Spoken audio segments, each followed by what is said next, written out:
Now, morning, ladies and gentlemen, again. I hope you were all very happy with the photograph and you wore your best smile. Did you? We were, of course, all smiling because the sunshine is so good out there. It really is fantastic. Now, we're continuing this morning's session with, as you see from your programme, from 11:20 to 1 o'clock, leading us to lunch, with a session entitled My Voice, My Vote, Participating in the Political Sphere. And we have excellent speakers. Again, I'm very happy to introduce our first speaker, Janet E. Lord, here on my left, who is an international disability rights lawyer, currently a senior research associate at Harvard Law School Project on Disability, and a senior partner at Blue Law International LLP, an international law development firm where she directs human rights and disability inclusive development practice. Janet needs no introduction in terms of her involvement at an international level in advocating rights of people with disability. And so we're very happy to have you here in Galway. Is it your first visit to Galway? Oh, fourth, my gosh. She's actually from Galway, really. Okay. And I know with Janet we have Steve Eastie from Canada. I know both of them, like Eleanor and Anna earlier this morning. They have presented lots of things together. They're almost a double act as well. And that's great for a chairperson because I don't need to intervene that much. And Steve needs no introduction in terms of his expertise in the area of disability rights. He has represented various agencies in Canada before the United Nations, a key person in the development of the convention, and I'm sure would have lots of inside stories in relation to travel preparatoire and all of the discussions that go on there. So Steve, we're absolutely delighted to have you here this morning to contribute on this very important area. But of course, it's equally very, very important that we have people who participate at the coalface in participation in the political sphere. And I'm delighted to welcome Grania Murphy from Down Syndrome Ireland, who is the Director of Policy, Ethics and Independence, a senior member of the National Resource Team, and Grania's main role is to provide disability consultancy services and to provide support and information to in the context of Down Syndrome Ireland, and looking forward to the development, I suppose, of greater participation in society in Ireland, looking forward to our involvement with the Convention on the Rights of People with Disability. And then to my far left, a young woman, Katie Troy. Katie is a member of the National Advisory Council on Down Syndrome Ireland. She's here speaking on behalf of the Council. She's going to tell us about her own pioneering work on political participation for young people with disabilities. I tried to draw her on whether she would run for political office herself. She's holding her cards close to her chest on that. She's not going to tell us today. But we are absolutely delighted to have such a wonderful panel before you for this participation here this morning. Again, we want to keep the energy flowing. We want to keep what I'm kind of terming this new wave of bringing forward the whole area of working in disability at a global level. Later on, I'm going to have a speaker from the floor tell you about an exciting project at the UN. I'm only allocating her 2 minutes. So without further ado, perhaps we will start off. Janet, are you starting? And then Steve, you're following. Right, because they have a double act and I don't want to interfere with it. Ladies and gentlemen, without further ado, Janet Lord. Thank you. Thank you so much. Yeah, I do indeed feel like I'm from Galway. I actually have Irish citizenship. Ooh. I would have to have a couple of pints of Guinness to get through that story and about and why that is. But anyway, moving on. So we're really excited to talk about this topic of participation in political and public life. And when we were chatting about all of us together as a team about how we would carry on this morning, some of our colleagues expressed concern about, wanting to really impart a theoretical framework, and we all agreed that no, we want to get right into practice. We can have a theoretical discussion about political participation. That would be very interesting, but in fact, there is so much to do practically in order to implement the participation and inclusion mandates in the CRPD that we're going to dispense with theory and get right into practice. I will provide just a sketch, an overview of the legal framework within which we are situating our discussion and talk about political participation, because it is important. It's a very useful tool. And the CRPD, in fact, provides us with really the clearest articulation of participation rights in all of human rights law. So in that sense, the CRPD really progressively develops the human right to participate in decision-making of all kinds and at all levels, and it ought to be an instrument that all human rights lawyers turn to and utilize. Okay, so what are the standards? Let's just lay out that legal framework so that we can have that in our minds as we move forward and hear about how to actually implement things. So of course we start out with the general principles in which participation and inclusion, freedom to make one's own choices, accessibility, non-discrimination are all guiding principles that speak to the issue of full and equal participation. Really important because the general principles are rules that give rise to specific and concrete application when we get to the specific substantive rights. Right of equality and non-discrimination, and of course together with the duty to provide reasonable accommodation to persons with disabilities.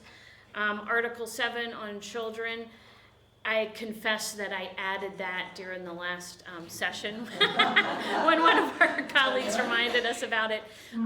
And of course, Article 7 does talk about not only best interests of the child, but also the right of children to express their views freely. And I can tell you that my daughter has definitely seized on that one.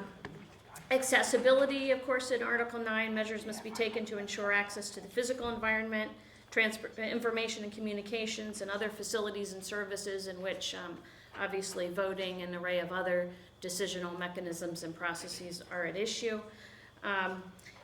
Right to participate in the conduct of public administration, participating in the work of international organizations, as we were doing last week at the Conference of States Parties at the UN. Right to form and join disabled people's organizations. Clearly there's a lot of places where NGOs are inhibited from operating freely. So this is something that is important and certainly a component of the right to participate in political and public life. Legal capacity, Article 12, very important and relevant. We're going to get to that a little bit later on in the presentation when we do an exercise, because that is one of the key issues arising now within this context of the right to participate, and that is exclusions based on perceived lack of capacity or competence to vote in particular. Right to receive information, critical in terms of exercising one's political rights. The right to education. If one doesn't have access to education, you're going to miss access to civic education, and that's going to be obviously impacting the right to participate in political and public life, and access to justice, as we were hearing about this morning. Clearly one component of that is being able to access, for example, electoral complaints mechanisms when there are barriers presented. And that's really kind of a new and emerging issue area generally in the context of elections, and it's critically important to think about access to electoral complaints mechanisms in the context of persons with disabilities exercising their political rights. Restrictions on rights. It is perfectly permissible in international human rights law in some situations to impose limitations and restrictions on rights. They are subject to strict interpretation though, but it's important for us as disability rights lawyers and advocates to understand those restrictions and limitations, what is and is not permissible, and it's absolutely critical in this particular context. Political rights are usually derogable in human rights law. Not so in the inter-American system, where political rights are non-derogable, so they cannot be abridged, for example, in an emergency situation, but in general they are.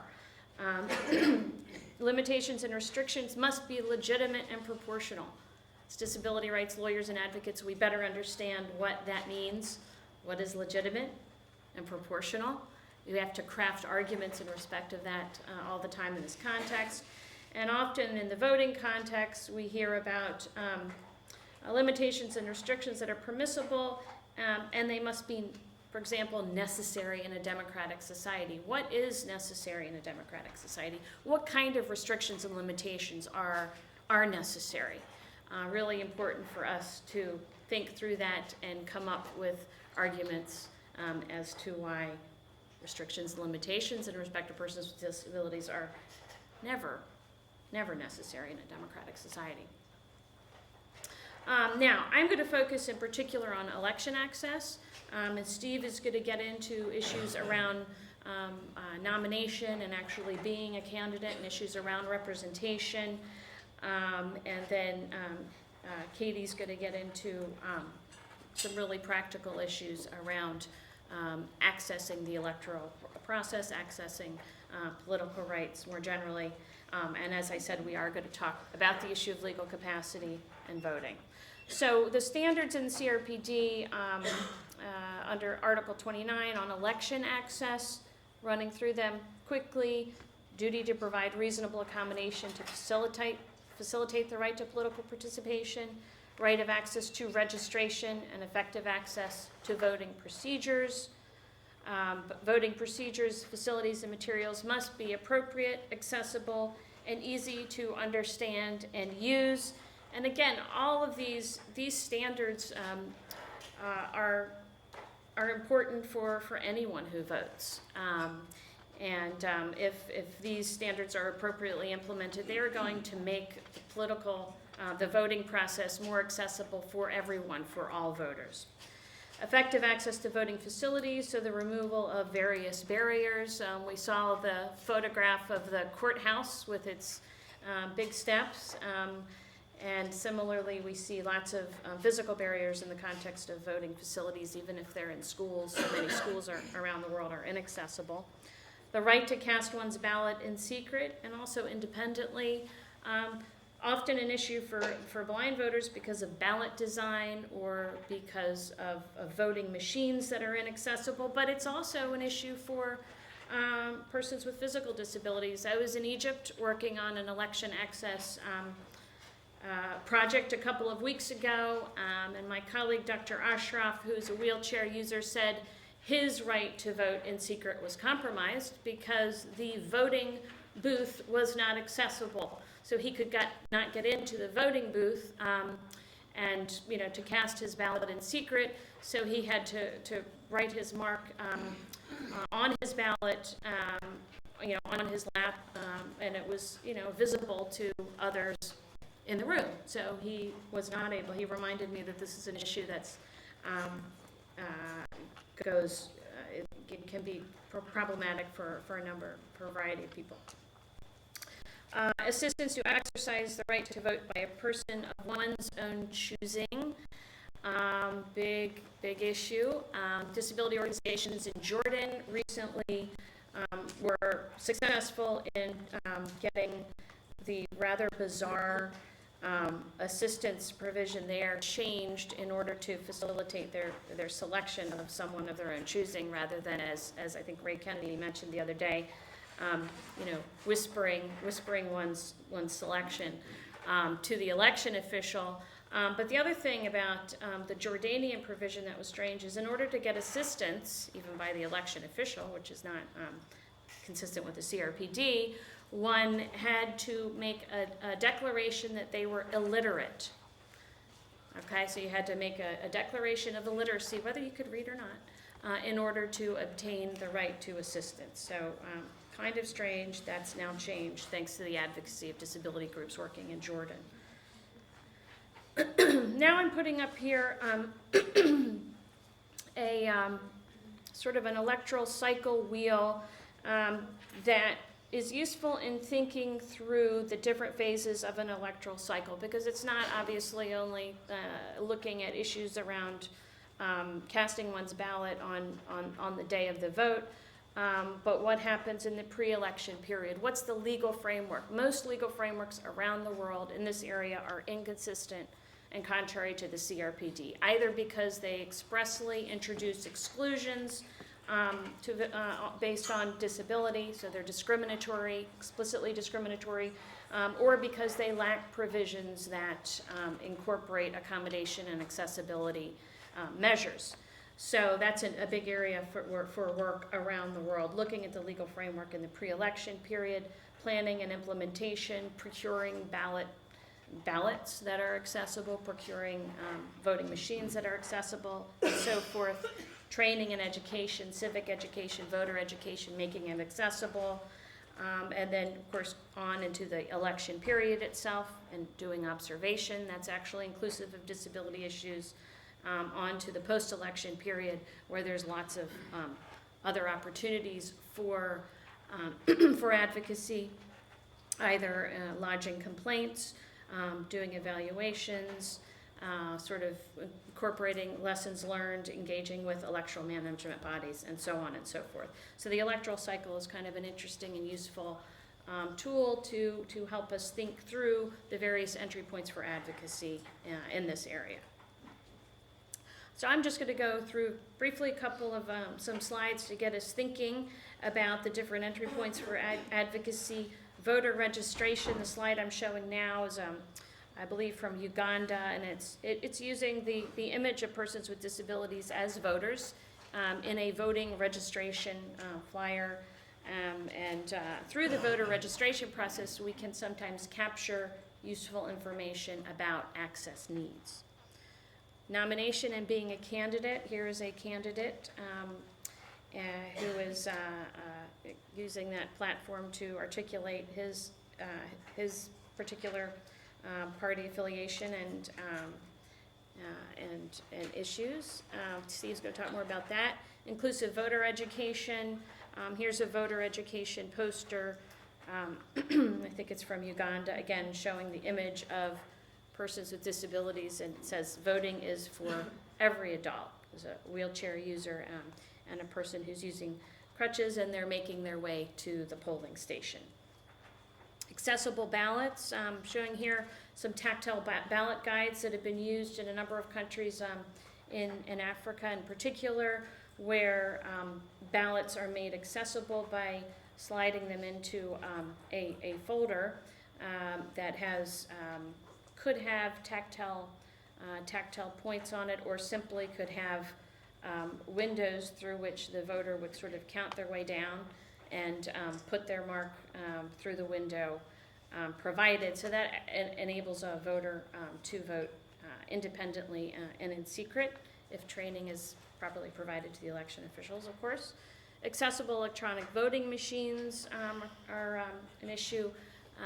Let's make sure they work. In the United States in 2000, there was some examples of accessible voting machines that were being used, but they inserted a sample ballot, not the real ballot. So the voters had the choice of George Washington, John Adams, Thomas Jefferson.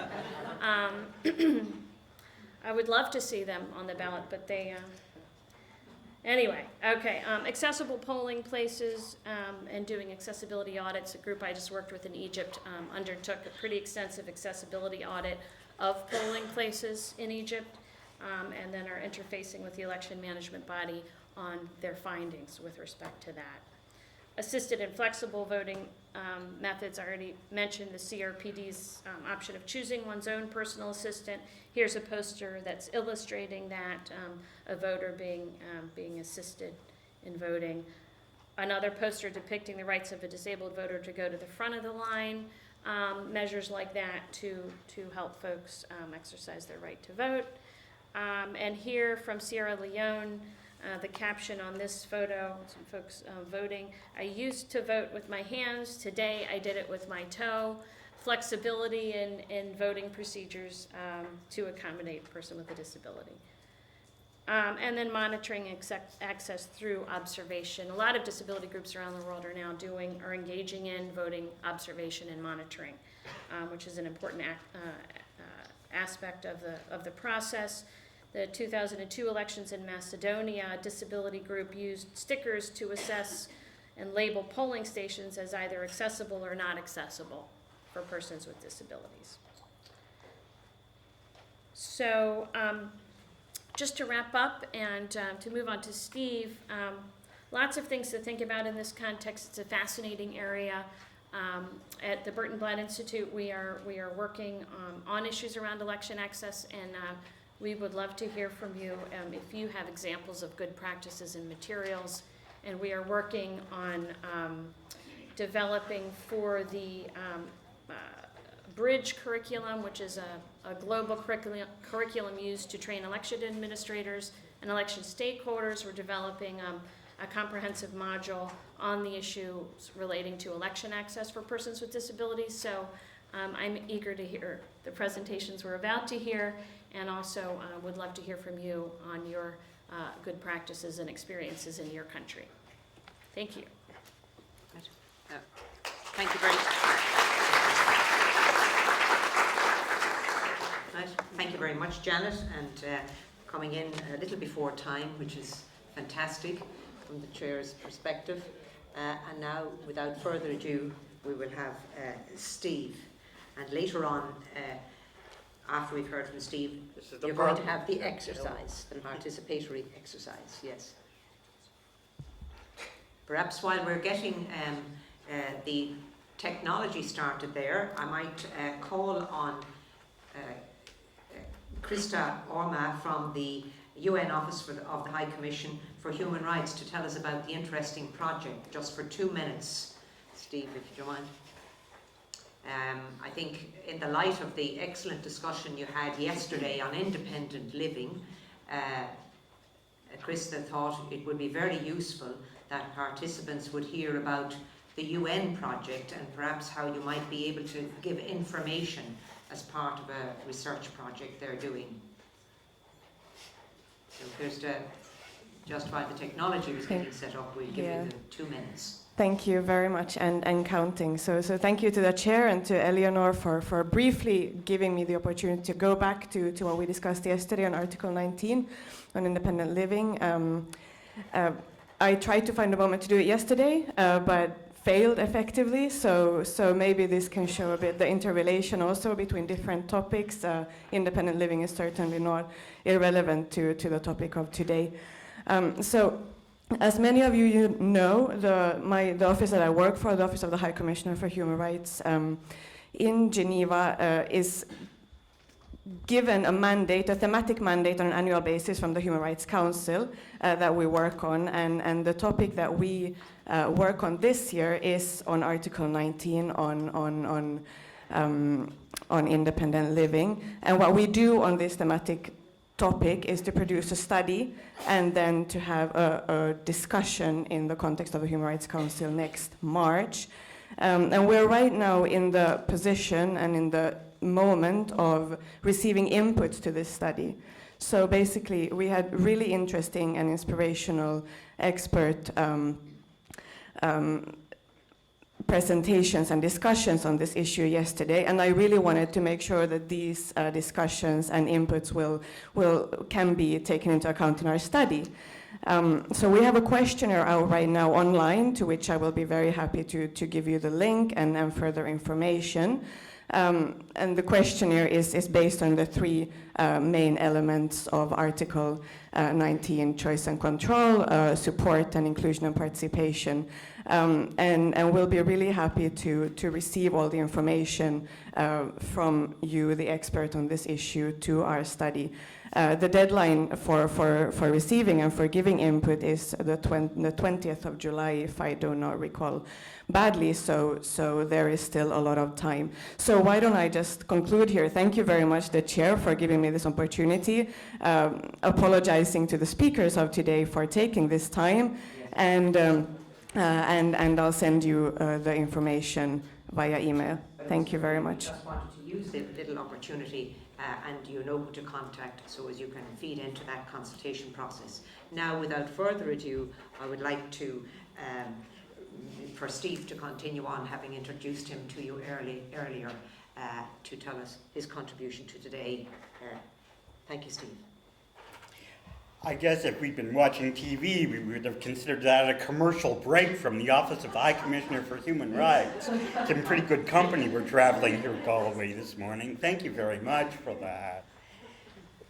I wanted to move from Janet's sort of world view of Article 29 and implementation and things to a very specific effort that happened in the part of Canada where I live over the last 4 years. A bit of a kind of a case study, if you will.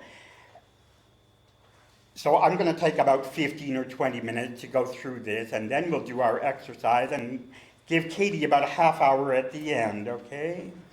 All right. So, Canada ratified the CRPD in March of 2010. And disability organizations across the country were looking for ways to mark that. In the part of Canada where I live, which is a province on the east coast of the Atlantic Ocean called Nova Scotia, disability organizations decided that what they wanted to do was have a training session on the convention.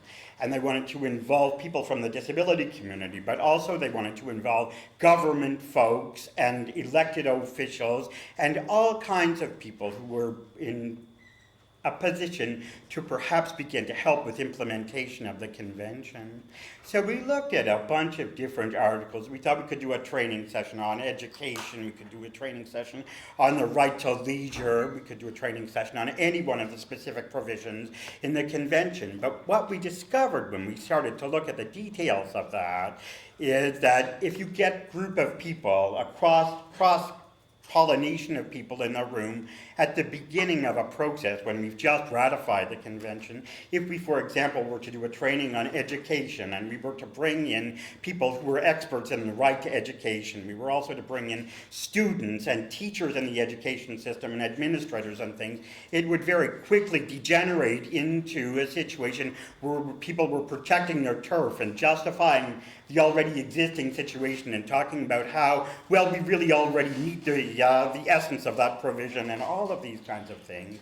We didn't want to get into that in the beginning. We wanted to try and build some positive energy and momentum around the convention. So, after a lot of discussion, we decided that we'd do a training on Article 29 on political participation. And that's where our initiative started. And I want to talk to you about that. The way that we started it off was to do a one-day training. Janet came from Washington and spent a couple of days with us, and we did a day-long training session in the morning with DPOs when we talked about Article 29 and went into some of the stuff that Janet has presented here this morning, but in much greater detail, and we talked through that and so on. And once we did that and got people a little bit comfortable and conversant and familiar with the terminology of the convention, we then brought in the afternoon, electoral administrators, people from Elections Canada, from Elections Nova Scotia. We also brought in elected officials and so on. And we had a roundtable discussion for a couple of hours in the afternoon to talk about how we can actually make Article 29 resonate in our province and actually begin to move things forward. So there were some specific recommendations that came out of that. They're up here on the screen, and we talked about the establishment of a workforce to implement the article. We talked about scheduling meetings with Elections Nova Scotia and working with Elections Nova Scotia to develop a voters toolkit, those kinds of things. And we also talked about the establishment of a campaign school for people with disabilities who were interested in getting involved in politics directly. So that came out of our first meeting that took place in November of 2010.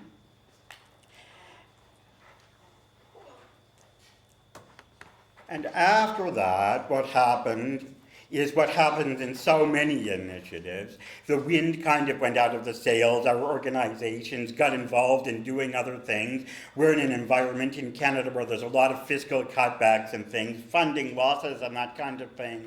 So nothing really happened very much for about a year or so, and then we began to try to pick it up again, and what happened was the disability organizations kind of passed the ball to the Provincial Disabled Persons Commission, and the Disabled Persons Commission came to me because of my engagement with the CRPD and asked if I would help with this and try to move things forward, try to look at things like the campaign school, the toolkit, that kind of stuff. So I went to work on this as an individual for the Disabled Persons Commission, and I went into a whole series of meetings with politicians, with the Ministry of Culture and Community and Culture, I think it's called, to try to get support for this initiative to begin to implement Article 29. That led to a discussion with the Minister of Community Services where he said to me, Steve, you know, there's more than one way that you can get this to work. You can consider running for office yourself. And I said to him, look, that's not why I'm here. I'm not interested in that. I'm an NGO guy. I've been an NGO guy for 20 years. I don't all of a sudden want to become a government guy. Went back and forth over a period of about 4 or 5 months, where I go to a meeting with him, come in with a long list of reasons why I couldn't run for office, and we'd go through that, and every time I left the meeting, he would shorten that list until I eventually got to the point where I kind of ran out of reasons to say I can't do it, and it got embarrassing, and I began to say, if I don't do this, then he's going to look at me and say, the guy has no credibility. He's talking about political engagement, but the bum won't run himself. So I said, finally, okay, I will go forward with this. And in July of last year, it was just before a provincial government election happened, and in the area of Halifax, my city, where I live, I decided to run for nomination in the governing party, which was at the time the New Democratic Party, which is a centre-left party in Canadian politics. We like to think of ourselves as social democrats. There's a critique involved there that we could talk about maybe over a beer this evening. In any case, I went forward with the nomination, and much to my dismay, I was successful with the nomination. There were 2 other people who had been campaigning for several months before the nomination process took place, and I thought that they would prevail, but for whatever reason, we came to the nomination meeting, and it was a 3-way race, and I did prevail in that, so I won the nomination, and within a couple of weeks of that, the election was called, so all of a sudden, it's Steve the candidate, and I'm beginning to think to myself, how in the name of God am I actually going to do this? I mean, those of you who talked to me here this week realize I'm deaf, and I communicate with somebody who's banging away on a laptop or an iPad or something. Big part of politics in Canada, and probably where you're all from, is you're out knocking on people's doors saying, hi, I'm Steve, I'm a lovely man, you should vote for me, or something like that. But you have to be able to talk to people, right? So it's pretty challenging to try and talk to people when you can't actually hear them, and people are not really interested in another politician who just talks at them. So I had to try to find a way to engage folks. And I've got a little video clip here that was done on the local news of how we managed to get this. But this is the part where I look at the technical guy and go, help, because I don't know how to make that work. Help.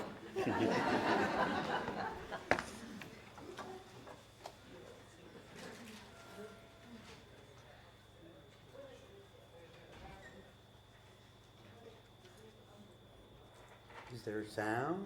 Yep. I'm prepared to take your word for that.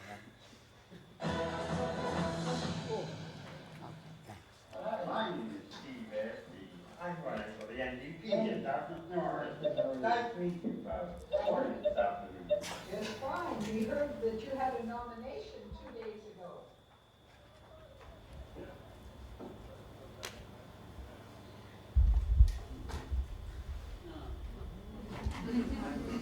Two long days.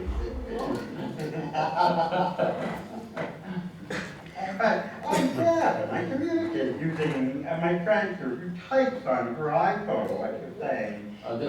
This is actually. I've never seen anyone text as fast in my life. Okay. We move on here. Okay, so I wanted to show you that, just to show you that even as a person with a disability, when you think you face really incredibly difficult situations, if you're prepared to put yourself out there, there's usually a way to overcome the obstacles and overcome the barriers. So I knocked on probably 3,000 doors over 2 months with somebody with an iPhone or an iPad, and I talked to people in tenements, in houses, I talked to street people, I talked to people in million-dollar homes, all over where I live, and in all of the thousands of people that I talked to, I only had one person look at me and say, I don't want to talk to you because you're deaf. And I thought to myself, one person, if that's what he's going to say, fine, I don't need his vote anyway. So, there we are. But this is the other key piece here, and I put that little campaign brochure here just to show you. I mean, the key thing when you actually get involved in elections is that the things cost money. You've got to raise money. And as a candidate, that's a big part of the responsibility. You've got to be out there raising money and things. So this is a challenge. And from a disability perspective, there are other challenges attached to that, things that may need to be addressed in law in the jurisdiction where you're working. We got into problems in the election where I was, because some of the opponents, I mean, I was running against 3 other people, everybody wanted to win. So, some discussions that were had were around whether money that was used for my disability-related accommodations ought to count as money that's part of my campaign, or whether it should be set aside from that. Those kinds of things are issues, and when you're in a campaign, you're spending thousands of dollars on your campaign. You put brochures like that, radio ads, all these kinds of things, they all cost money. And if you have to also include the cost of the disability-related accommodations in that, then it reduces the amount of funds that you have for all of the things that other folks have, right? So you've got to address those kinds of things. In any case, the election was had in October of last year, and I suspect you figured out by now from my presence here today that I was not successful. I didn't win that day. I came very close. I came second. I did fine. I have no problems. I ran for the government and the government was thrown out. So I was part of a sweep, they like to say. But it didn't deter me from my interest in Article 29 work, and I've gone back to that. I just wanted to share this personal example with you, because I think that we need to think about Article 29 in a much broader way than just simply about voting and things. And the other thing about running in a campaign, it made it very clear to me that being a candidate is just one small part of running an election campaign. There were dozens and dozens of volunteers involved in my campaign. I had lots of people with disabilities come and help me out, because I'm in a small town and people in the disability community know me. So I had volunteers that were blind, I had volunteers with Down syndrome, helping put signs on lawns, make phone calls, all these kinds of things. And this kind of political engagement is the kind of thing that really leads to change, because it's only once you get people with disabilities into decision-making situations, or having connections to decision-making people in a way that comes from working on a campaign of somebody who's successful, then they're beholden to you in some way, you know? So I think that it's part of moving the convention forward. Ray and I were talking about this the other day, and he was saying to me, and I agree with him, you know, that in many ways, Article 29 is the key to the convention. It's the key to moving things forward, because it's at that point, it's in that way that we're going to get decision makers in place that are sensitive and aware to the provisions of the convention and willing to move forward on it. So, moving back to after the election, once I picked myself and dusted myself off, which took a few days, I'll be honest with you, I went back to work and I looked at different things that have been done around the world about this. There's an excellent study from the High Commissioner's Office that was released in 2011 on Article 29. They received contributions from 70 countries and I think 40 other submissions, something like that. So I've gone through all of that and looked at best practices in a variety of places. Very interesting example comes to us from, and I'm going to wrap up real quick, comes to us from the United Kingdom. We see in the UK, after they ratified the convention, there was a process called the Speakers' Conference, where they looked at underrepresentation of people with disabilities in the House of Commons.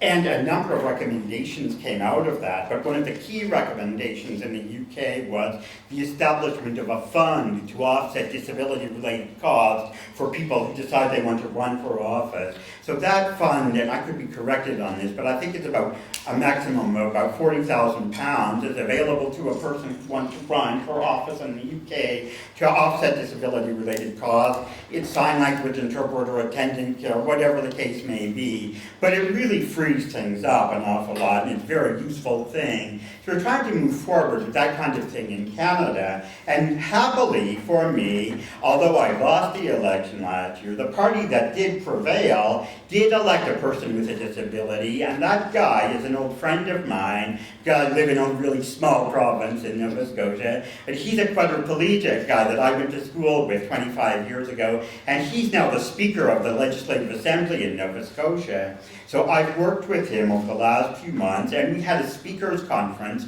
on Article 29, which we called Forum 29. In May of this year. There's a hashtag here. You can look it up on Twitter if you're so inclined. I'm not much of a Twitterer, if that's what one calls it myself, but it's there, I checked, and you can find some information about that. There are lots of great videos and things about that, so I'd encourage you to have a look at that and think about it. And finally, just to say that from that Forum 29, we're working to draft a report for the province of Nova Scotia on how to move this thing forward. And I'm certainly very keen to talk to people here about your initiatives, your efforts in this area. And it's something that I like to think it's a thing that we can begin to move on an international level, because there are little pockets of this happening all around the world. And if we can begin to connect people who are doing this from different countries around the world, then I think our potential for impact is very high. Thanks very much. Appreciate your time.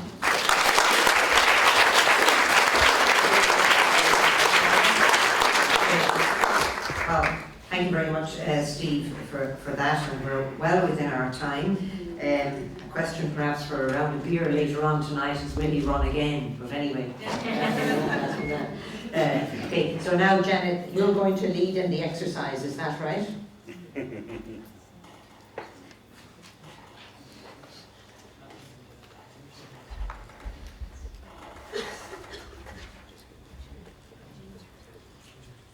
And certainly that experience of running for office, we recently had elections here, obviously the European elections and local elections in Ireland, and one really realises that to be a politician it takes a very definite type of skill set. You're knocking on doors, you say 3,000 all the time. I'm sure it's the same in all of your other countries as well. And when people knock on the door, you say, how can they do it? Yeah. But anyway, it has its own energy, and I'm delighted. I think we'll have to persuade him to run again. Okay, anyway, Janet, you're going to lead in the exercise there, participatory exercise now. I'll hand it over to you. Yeah, and as Steve indicated, we've done some work on this together, and the methodology that Steve and I love to use is the participatory human rights education model. And we've created a number of exercises to kind of talk through, sort through both the barriers and then strategies for dismantling those barriers in the context of political participation. We've got some resources that both us at Down Syndrome Ireland, as well as I've put up there.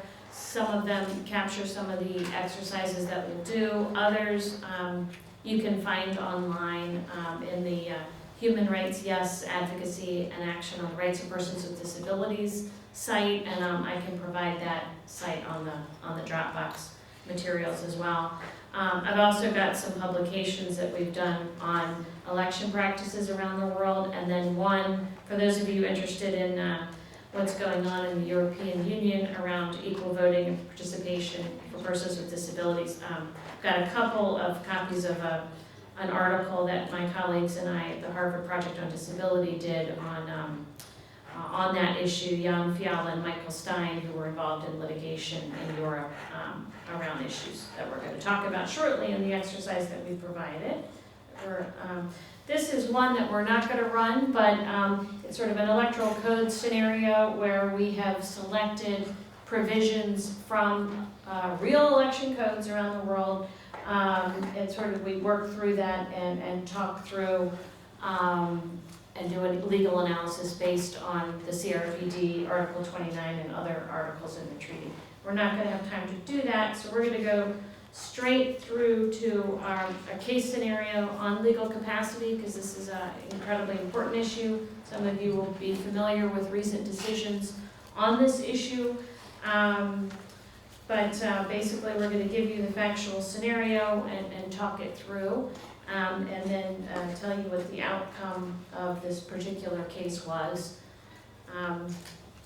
So I'm going to read this out loud, and either, are we going to, Steve, or are we going to break into groups or do this in a plenary? What do you think time-wise would be then? I understand that on the breakdown of time, we'd have about 30 minutes for that exercise. So if you want people, it's your call in terms of how you'd like to do it, maybe turn to their neighbour We or need to whatever. give Katie about 30 minutes at the end, am I Yes. right about that? I think, Yeah. yes, I'm absolutely. faithful to that, so that Right. gives us more like 20 minutes here. Yes. Well, yes, 20 minutes for this exercise, Okay. and then hear from Katie and Gromit. Can we do this in 20 minutes? Yeah. Just marshal them through. Yes. Okay, so I'm going to read out the case scenario. 6 Hungarians with intellectual disability were placed under guardianship by a judicial decision. As an automatic consequence of guardianship, the authors' names were erased from the electoral register. On 11th April 2010, parliamentary elections were held in Hungary. The authors could not participate due to the restriction in their legal capacity.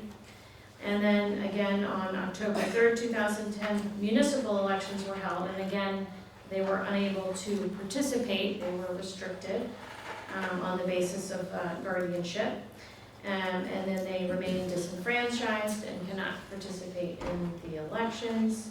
So we'd like to, I guess what we had in mind is that you could talk in small groups around you, not asking anyone to move around the room.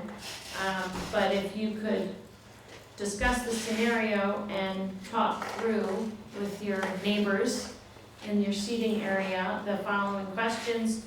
Does the Hungarian law violate the CRPD? We went through some of those provisions in the CRPD. Should persons with disabilities placed under guardianship have their political rights removed? Are there cases where they should have their political rights removed either permanently or temporarily?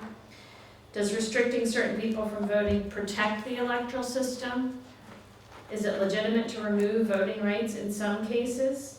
In any cases, is it permissible? Should it be permissible? Not thinking just about disability status, but there's a range of other statuses where around the world persons are restricted from voting. Prisoners, for example.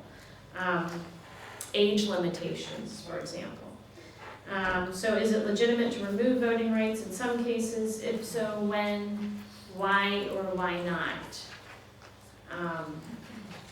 So we'd like you to chat with your neighbors in your immediate seating area for a few minutes, and then we will come back and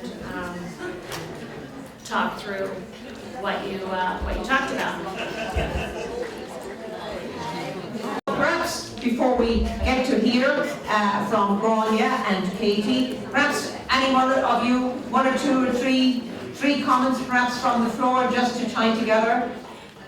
Anything you've discussed? Anyone want to make a contribution on what came up in your group, on your little discussion? Political participation, is it easy? Is it for the faint-hearted? How do we achieve it?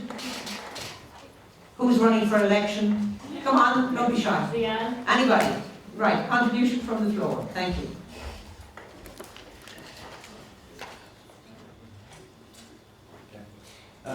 Talking about the Hungary case, right? Okay. First of all, if we are talking about political rights, we want to point out that you will never enjoy, my team says, you never enjoy the right to your political rights until it is recognized by your state or your country. And this, according to the convention, the country has to take some kind of measurements, administrative measurements. And as soon as the government ratifies the convention, it becomes part of its legislation. So now we're talking about this as one of the measurements that the country takes is adopting or changing its laws to be in line with the convention. As long as the country do that, we can consider that it's obligated that they meet all the rights of the convention, civil rights and political rights, social and economic and cultural rights. So these 5 people who has been denied the right to elections, it's just because, not only because of the law, also because of the bad practices, also because of the attitudes of the people, and also because of the arrangements. We don't know the details about the accessibility and the reasonable accommodations for them, but we know they have been denied the right on the because of the guardianship conducts were really not good enough to guarantee them the right to change the guardians if they are not considering the implementation or the conduct as it is in the convention. Thank you.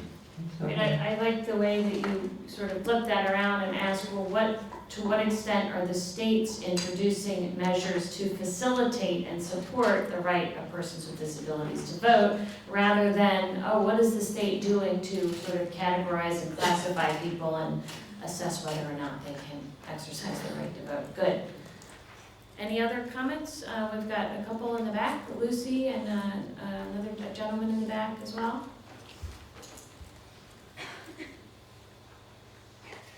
I just wanted to tell a quick good news story from the UK for once.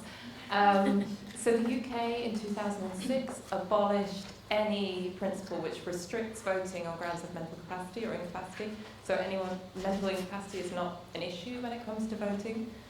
And there is a problem though with care homes not registering people to vote. So it's done by household in the UK, and they just make presumptions that people living in care services can't vote. And the good news story is that the Care Quality Commission, who regulates these services, has started cracking down on this and telling service providers that they need to register people to vote. So that's good. Great point. And in many countries, children with disabilities are not registered at birth, and this creates issues around voter registration later on. So great point. Thank you. And a gentleman right towards the back there.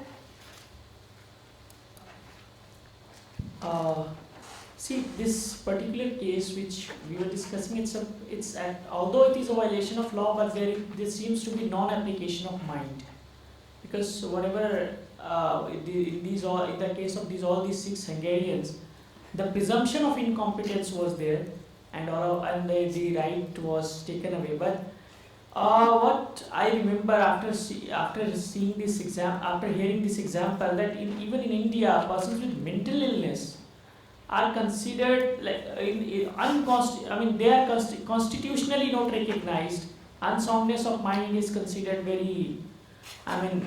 Persons with unsoundness of mind do not have any right.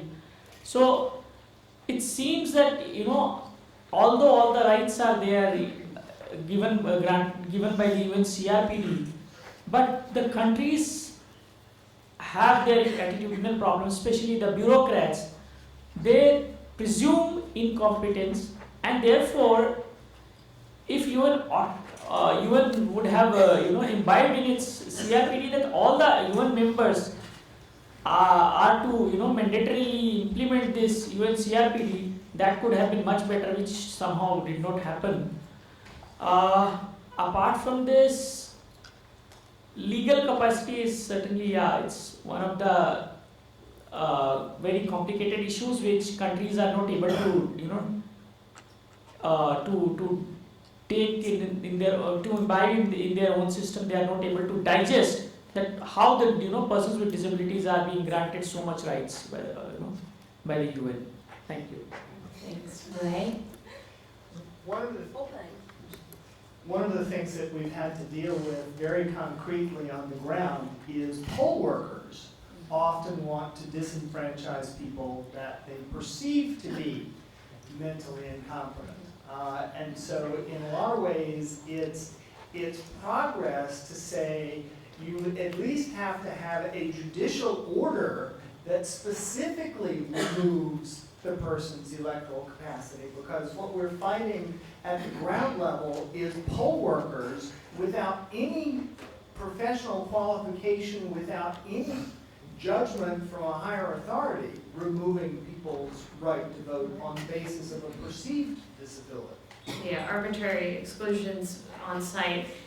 When I was doing a training with Liberian disability advocates at the Liberian Election Commission years ago, we talked about this issue of mental incapacity. And what the Liberian law at the time said was, if you have a court declaration of mental incapacity, then you can't vote. Well, Liberia had been through 14 years of civil war. So what I said was, this is what your law says, as I understand it, and that was confirmed by the legal advisor to the Election Commission, and I said, I really doubt that there's many court declarations out there. For 14 years, there was no workable, working court system at the time. Anyway, okay. I think we want to move on because we want to make sure we've got time, but I just really briefly reviewing the findings of the CRPD committee in Communication 4/2001. This was a follow-on from the KISS versus Hungary case, which was Progress, which dealt with the same issues of disenfranchisement. But the European Court of Human Rights in the KISS case left open the possibility that restrictions on voting based on an individualized assessment might still be okay. So the CRPD committee found that states have to ensure that persons can effectively and fully participate in political and public life on an equal basis with others, persons with disabilities. That Article 29 did not foresee any reasonable restriction, or does it allow for any exception for any group of persons with disabilities, and that an exclusion of the right to vote on the basis of a perceived or actual psychosocial or intellectual disability is disability discrimination, including restrictions based on an individualized assessment. So closing the door on that, individualized assessment, no. And that, therefore, the Hungarian law was in breach of Article 29 of the Convention, together with Article 12 of the Convention. So classifications, categorizations, individualized assessments, no, can't do that. When I was in Egypt a couple of weeks ago, and we did an exercise where I asked people to list, what are the various restrictions that you think, ought to be in place? They talked about age, they talked about being born out of wedlock, they talked about, mental disability, a whole range of issues. And then as we got into it, we started decreasing that list. That list started to then go away. And then we got to the issue of intellectual disability and restrictions, and people had ideas about, well, let's introduce a classification system. Let's give everyone an IQ test. We got a little further into that and talking about, is that how we want to spend our resources? And what is that about? And what is a rational vote and so forth? And then by the end, there was really consensus in the room that, maybe this was not a good idea. This is not where we ought to put our resources, that actually what the state ought to be doing is facilitating and supporting the right to vote, not spending resources on restricting, arbitrary restrictions on the right to vote. So making progress thanks to the CRPD committee, but a lot of work to do around the world. Right, okay.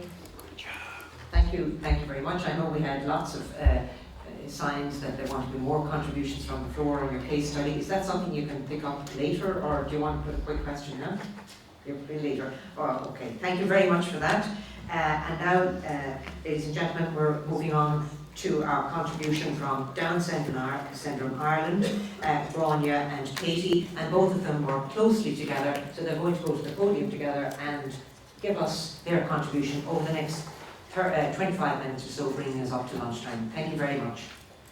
Right. Grania, Katie. I think all of the technology has been set up. Yes. Right.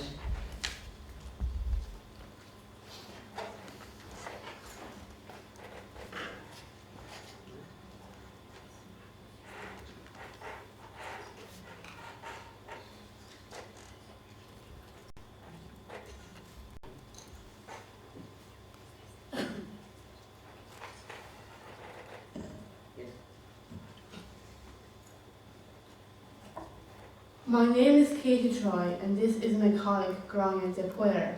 I am speaking to you today on my own behalf and on behalf of the National Advisory Council at Down Syndrome Ireland. Outline. Today we will talk to you about people with intellectual disabilities and our experiences of politics and elections. Our main focus will be on the pre-electoral period. We will talk about the importance of awareness, easy to read information, political education. People with intellectual disability. I'll hand over to Grania now. I'll just speak to you very briefly before handing back to Katie. I'm just going to talk to you about people with intellectual disabilities' experience of voting. There isn't a huge amount of data to refer to here. We were very fortunate in Down Syndrome Ireland to be a part of a European project called My Opinion, My Vote, where 6 European countries worked together to gather data around people's experiences of politics and specifically around elections. And within that project, I'll refer to that project throughout the presentation, but we also developed an education programme and undertook a number of methods to increase awareness around people's right to vote. So we've covered that really. So one of the questions of that My Opinion, My Vote project was why people with intellectual disabilities participate in the political sphere. And of course it's to pursue interests specifically to their own disability, but not only that. In the main, in fact, people were more interested in those issues that coincide with wider segments of society. Family interest in politics, again, would have, or how active the family were in politics also influenced the person with disabilities' decision to vote or participate in politics. And like all citizens, persons with disabilities want the opportunity to shape their communities, and in doing so they can become recognised as valued members of their communities. Some of the data from those interviews we conducted with people with intellectual disabilities in the 6 countries about their experience of actually voting. And the key findings, there's a larger report on the My Opinion, My Vote website, but this is just from the easy to read summary. The most difficult part of voting was not actually the physical act of voting, but deciding who to vote for. And again, that wouldn't differ hugely from the experiences of the general population. Certainly in Ireland, our ballot paper for people with intellectual disabilities is reasonably accessible, and it's quite large, the text is quite large, and there are images, photographs of the candidates, often party logos and the name. So the ballot papers for our participants in Down Syndrome Ireland were found to be quite accessible. But that part about who to vote for was of course the most difficult part.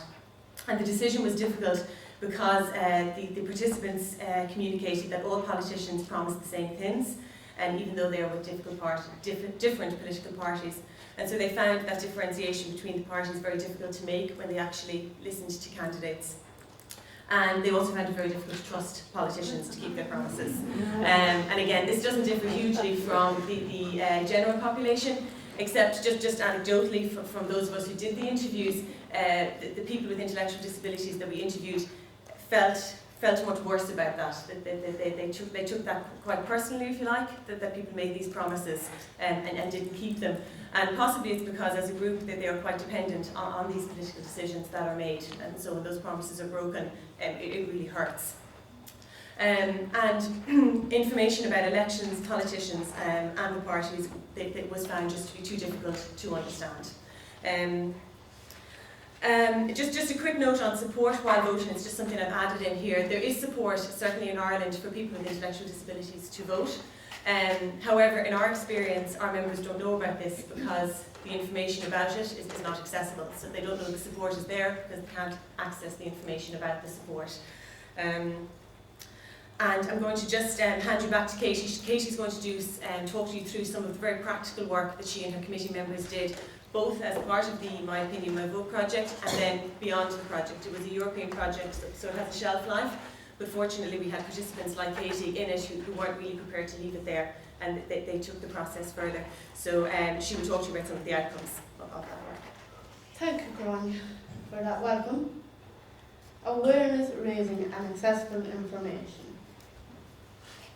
The National Advisory Council, Our Voice.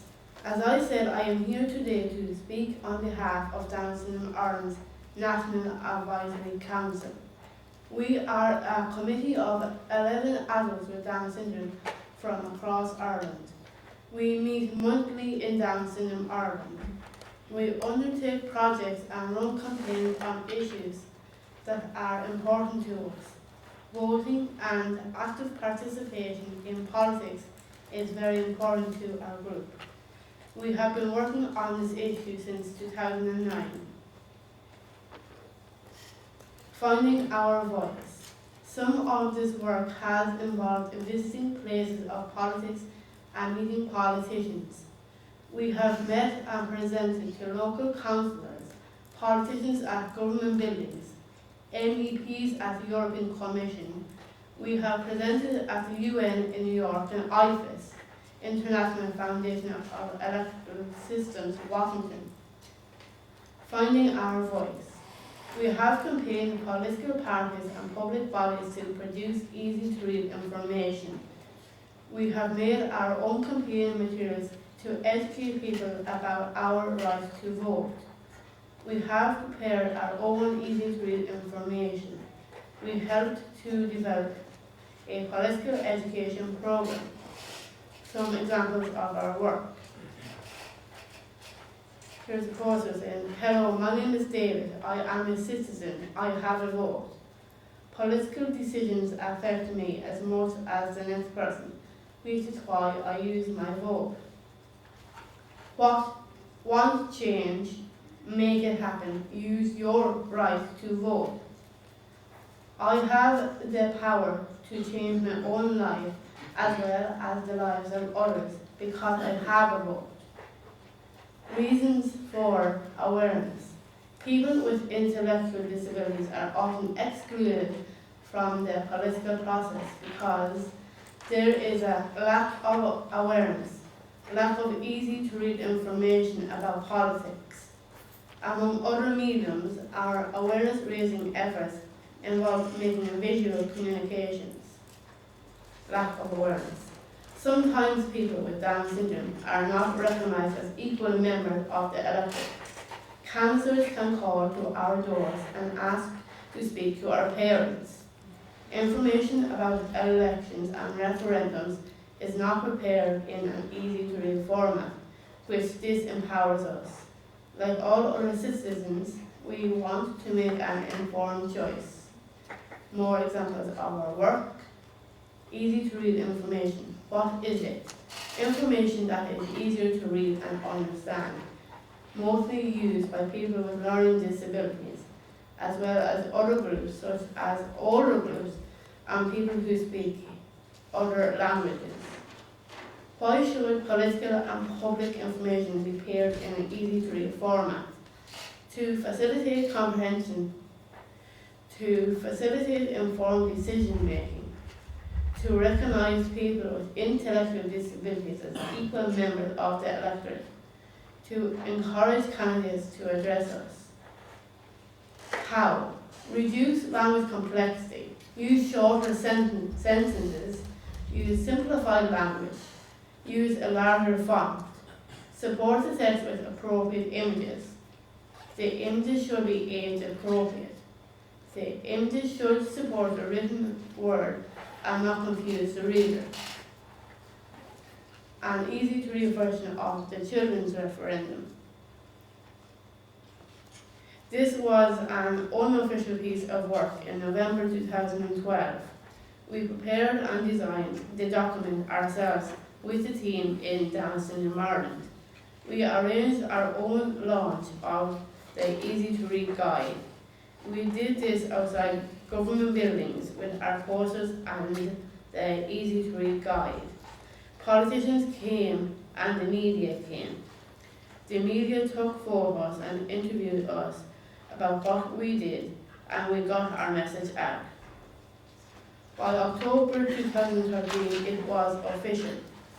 In October 2013, after much work in partnership with other disability organisations, the Referendum Commission produced an easy-to-read introduction to the Seanad and the Court of Appeals referendums. This was the first time this ever happened in Ireland. Political education. Thank you, Katie. So I'm just going to come back in again quite briefly and link with Katie again. Just to talk to you about the political education programme that was developed. So Katie has talked you through all of the work they did around, or some of the work they did around raising awareness and the work that they did around producing easy-to-read information. With the easy-to-read information in 2009 for the European elections, that project group produced easy-to-read manifestos for the political groups. So the disability organisations invested quite a lot of time to have a number, there was a number of, myself and a number of speech therapists who worked on translating the manifestos. And we did that in 2009 in the hope that come 2014 that there would be an effort made to produce them by the European political groups and by the MEPs. Unfortunately, 2014 came, the project life was over, and sadly there were no easy-to-read manifestos prepared for the 2014 European elections. So that was very disappointing for the project group. So it's something that we need to keep on working for. We think it was a very valuable initiative to actually do the piece of work so that there was an example there of how this could be done, because too often we're told that it can't be done, the information is too complex, you'd compromise the accuracy of the information, and quite frankly it just can't be done. So we demonstrated how it could be done, and it was welcomed, and it was on the different political parties, it was on their website, but like I said, sadly it didn't follow through 5 years later. So just moving on now to political education. As part of that project, we developed a political education programme for use with people with intellectual disabilities. In advance of developing that programme, we surveyed schools and disability organisations and families across the 6 European countries to try and identify existing models of good practice. And so I won't talk you through that survey because it will come up as I mentioned the education programme. But just very quickly, the effective teaching methodologies that were identified included the use of audiovisual materials, role-playing, educational visits to government buildings, group work, and generally very, very practical activities.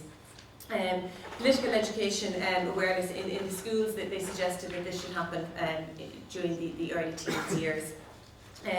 It was communicated that there were inadequate teaching materials, so the topics of course were there, but the teaching materials were not suitable. Again, familial behaviours influenced how interested the people with intellectual disability often were in the political process. But again, that doesn't differ from the general population. Language accessible documents are not available, and based on that survey, political education was welcomed. The International Federation of Electoral Systems brought out a document just earlier this year called Equal Access, and in it they talk about voter education, and they suggest a twin-tracked approach.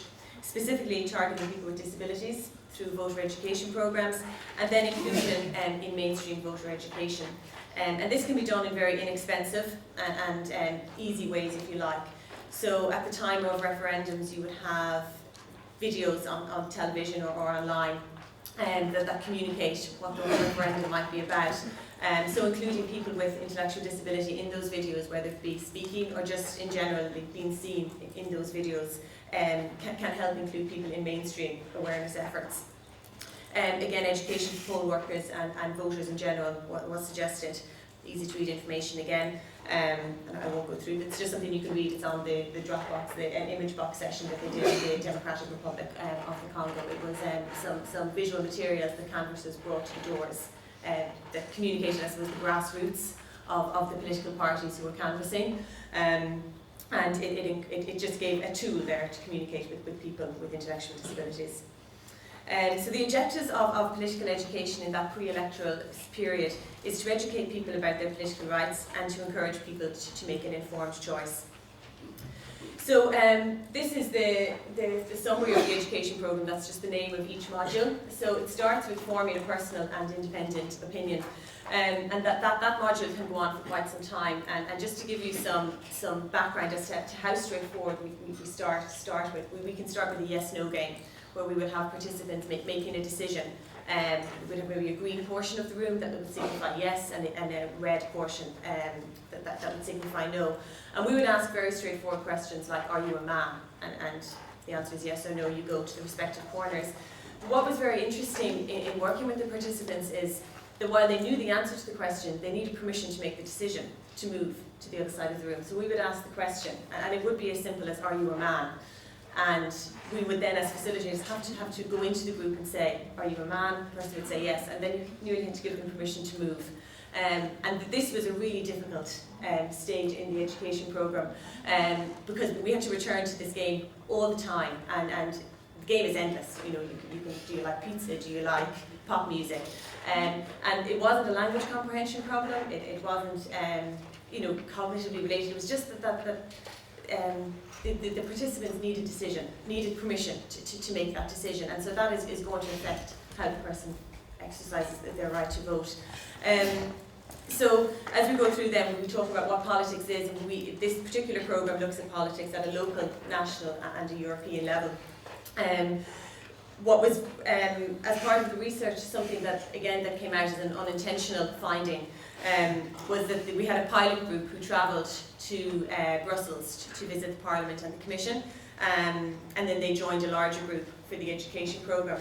And in the interviews, those 6 people who had travelled to Europe and had met their peers and had visited the actual physical places of politics had a much greater concept of Europe than those who hadn't. And it had really made that maybe very abstract Europe very tangible for the people. And when they met their peers from Hungary, for example, they were able to give very concrete examples of how people's rights were taken away. And they were able to do that at the individual level, because the Hungarian legislation is quite complex for a person. But if they meet someone that they can relate to, and they understand how different their lives are as a result of these types of legislation, it really helps them gather a European perspective. So delegation and representation, participation in interest groups, political parties, voting procedures, local public authority. You can see then we go for local, national government.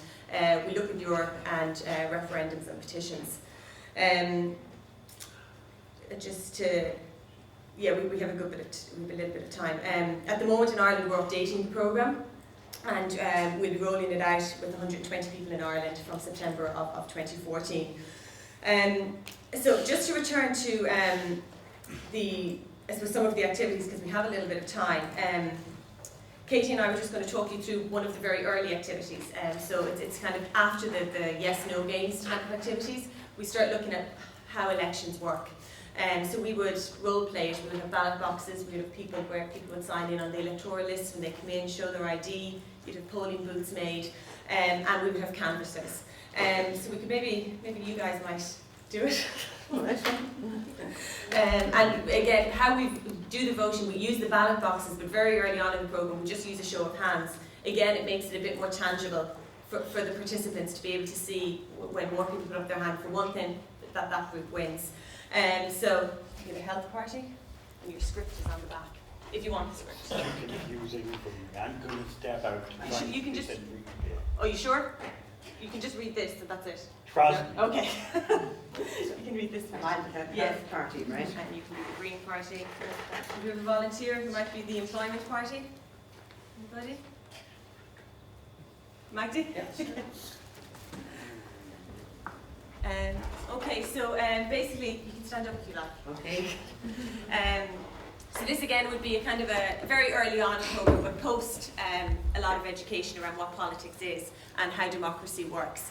So you'd have three. Now, this would have moved from maybe the tea and coffee parties. You might have had one person standing up who likes tea, the other who likes coffee, and you're trying to get the group to vote up which is a better drink. If you would have that drink and coffee break or something. So then we move on to something slightly more political, if you like. You can't hear me. Okay, so we'll start with your first candidate, who is the Health Party. Okay, the Health Party. I will make sure that good health is available to all people. The hospitals will be better, people will be healthier and live longer. Vote for the Health Party.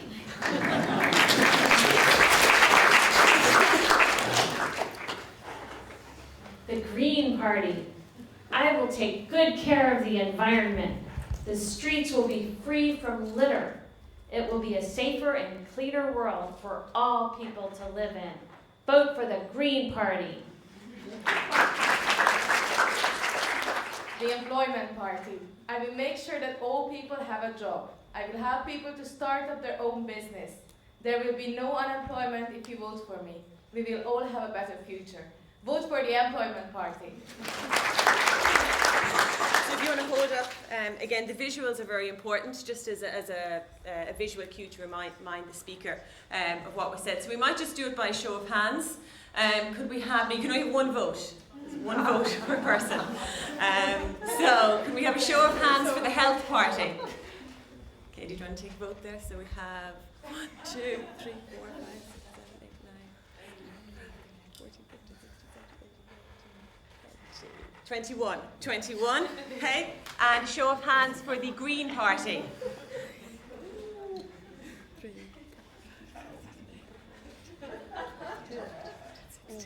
I get a vote, right? Yes. 17. And finally, the Employment Party.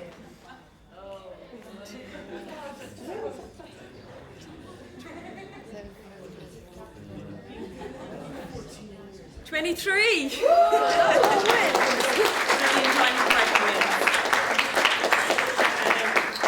So again, that's just a very straightforward example. By this stage, normally they will have done the kind of pop stars versus each other, different TV shows, Real Madrid versus Barcelona, that kind of thing. And it can get really animated, which is great. People will build their teams around them. Then we get to this level, which is kind of your midway level.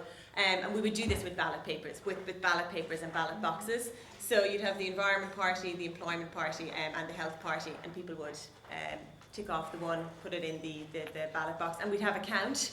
At the very latter stages of the programme, then we'd also look at transfers, so how transfers might work, but that's very much at the end of the programme. Just on that as well, as we work through the education programme, of course, it becomes more complex than this in that you don't have a health party. People do promise different things. The participants get a little bit sinister about what they're hearing, especially when we break down the manifestos. On that then, at the very latter stages then again, we would look at what influences a person's vote. So there would be lots of discussion if perhaps in a situation like that the Health Party won. People would say, well, that's only because people prefer Teresa to Janet, that's because she always brings in CDs or something like that. And so again, that's politics, regardless of, you might agree with somebody's manifesto, but your gut might tell you, or your heart might tell you, I just prefer this person. And so they really get to experience politics in action. And what my point was, at the very end, we look at what influences their vote. So we didn't bring it with us, we didn't think we'd have time. We would have kind of flashcards where you'd work in little groups, And you'd have things like on a flashcard, the views of my family, or the age of the candidate, or the religion of the candidate, or whether the candidate talks about disability issues.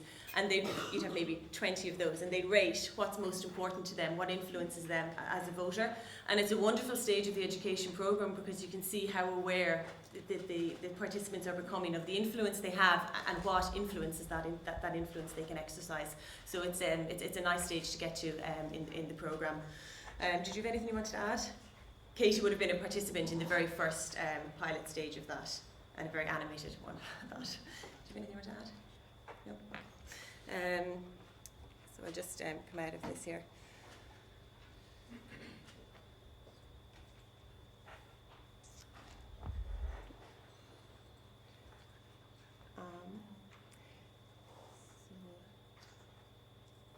Yeah, just very briefly, again, this is pulled from the Easy Read summary. So with this research, what took a lot of time was that every piece of research that was done was translated into an Easy Read summary. So the research wouldn't have been possible without the participants with intellectual disability, and so we needed to make sure that they could read the outcomes of the project. So much of our presentation is pulled from those Easy Read summaries. And so in a nutshell, on the third round of interviews during that piece of research, all participants communicated learning more about politics. And it wasn't necessarily that they all became political animals, if you like, that they all loved it and wanted to be involved. We had an older lady in our first group who at the very end of the programme was certainly more politically aware, but when we asked her what she would now do as a member of the electorate when canvassers called to her door, she said she would do the same thing as she has always done. She would pull her curtains. But we reckon she's doing that now with more information on hand, but nevertheless the behaviour isn't going to change. Some top tips, I suppose, based on those interviews and the implementation of the education programme. Visiting places of political interest, I mean, it just really helped. It was massive, especially for that European and for Katie's particular group, the more international piece, visiting the UN and visiting IFAS. Role play definitely helps, and in the interviews, participants communicated that it made them much more confident. We were very lucky with the rollout. We had a couple of elections and referendums in Ireland, so we were constantly able to communicate with the voters or the participants around their experiences. So all the role play really helped them be much more confident going into a polling station. Audiovisual materials helped. Again, probably not a great example, but people talk way too fast on the audiovisual materials, and that was some feedback from the students. So we would pause those materials quite a lot. If speakers came in to speak to the group, whether it be politicians or otherwise, we would have always given them guidelines around the language level and the need for visual supports, and that really helped have a much more meaningful engagement between the participants and whoever those guest speakers were from different parts of political and public life. And that's pretty much it, and that's our references and recommended reading. So thank you very much.